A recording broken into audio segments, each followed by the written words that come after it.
যার মেয়ে অসভ্য দুশ্চরিত্র, যে মেয়ে বেহায়া, যেই মেয়ে সারা রাত আরেক ছেলের সাথে অশ্লীল আলাপ করে মোবাইলে, ওই জানোয়ার পাইলা 1 কোটি টাকার বাড়ি করে আপনার ফায়দা কি? কথা বলেন না।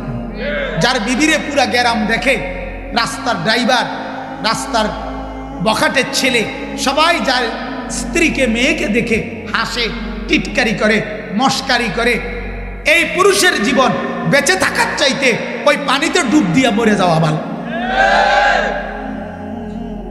মরে যাওয়া ভালো বেটা।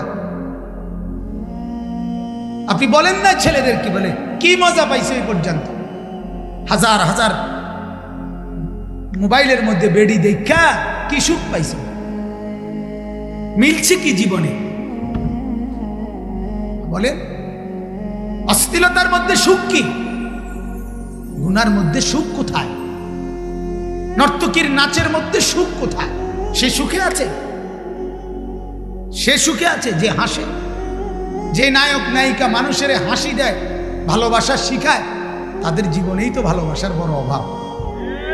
তারাই তো চরম দুঃখী, তাদের চোখের পানি তো রাত্রে ঝরে, তাদেরই তো স্বামী সন্তান স্ত্রী নিয়ে অনেক বেশি অশান্তি। হ্যাঁ,